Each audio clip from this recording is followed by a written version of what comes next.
The Depth to Delve Deep by Rote Writer. Chapter 22. To no avail. The 11 quid he pays to stay in the last hostel allows him the reality to understand that, if he does not find a job soon or some other source of income, he will be homeless. He has maybe enough pounds to last a week if he opts for the offered deal at the new hostel. If he stays 6 nights, the seventh is free, and on the seventh day a deadline is destined. With 6 days and 7 nights to spare, he surveys his situation. He has at least one very important piece of mail: a bank card received from the bank on his last day at the inn. This is a relief, though with no way of accessing his account without a PIN number. He goes into a local location of the bank belonging by all accounts to the same account opened in Drimmen and inquires. The branch isn't from where he's staying in Edinburgh. It becomes the only avenue, or the branch isn't far from where he's staying in Edinburgh. It becomes the only avenue available to access his account. He's without a personal identification number. While there in the new bank location, he asks for a PIN number. They need an address from him, a place where they can send his sought-after PIN number as a way to verify and process the plea. They proceed to clarify his concerns. He lets them know he's no longer receiving mail at his last address, the address of the inn that the bank branch is aware of. Then, almost pleading, he asks if they can just mail the mystery number to his Borough branch, and if that's not possible, then to the current hostel he's staying at, post haste. With it all apparently worked out, Rote calls his former employers, asking them if they will forward any misdirected mail to his current location at the hostel. He's covering all corners, he thinks, if his bank should direct some there by mistake. They surprise him by letting him know some of his mail is already there, safely kept. Namely his severance pay, separation papers, and his national insurance number information. What a windfall. To think he will be getting more money for work there. He's relieved there are no hard feelings felt during a brief long-distance call. Now banking on a bonus arriving before his pocket of pound coins parts, the potential pauper peruses the possibilities. For the next week, the wanderer walks around the city, visiting by then familiar haunts, wondering, what if things don't work out? Then what? He has enough quid to last a week, but beyond that, it's all a mystery.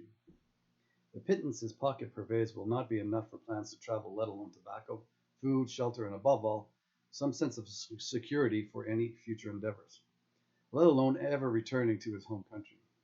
What to do? What can he do? What can he count on?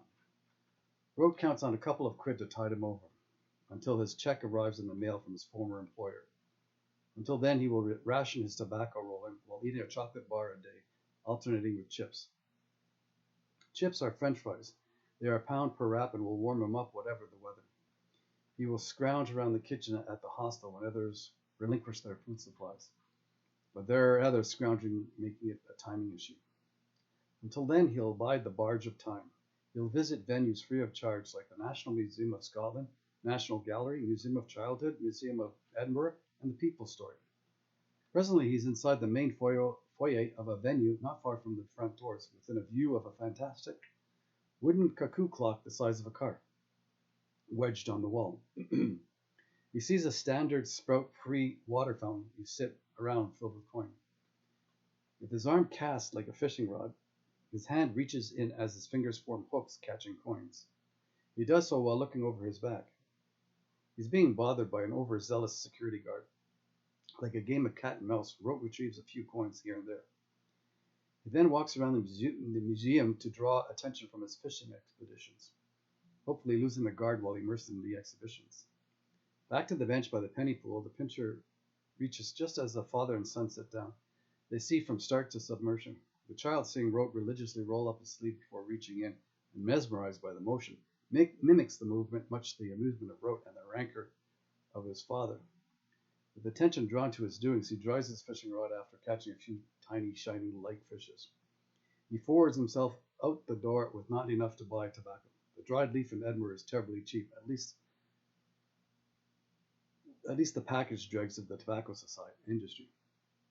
So apart from that fishing expedition and a visit to the Writers' Museum, where there's a mini montage to the three great Scots of Scotland, Sir Walter Scott, Robert Louis Stevenson, and Robert Burns, along with a stroll through every church, kirk, and cathedral, and up and down every close, alley, road, street, hill, and mound, he's seen it all. It's all familiar ground, too familiar. most familiar is Princess Street Gardens. It serves as the dividing line between old and new, as well as east and west Princess Gardens. The western part is the larger of the two, with a Greek-like open-air theater. Up from there finds the floral clock at the corner of Princess Street and the Mound. From the gardens he monitors Old Town and new, while monitoring new buildings in the final stages of being finessed to look like old ones. He watches people too. They watch him. It's easy to separate the tourists from the locals. Rote's pretty sure he's no longer a tourist, surely recognized as a local by now. He's had enough. He'll head back to the hostel.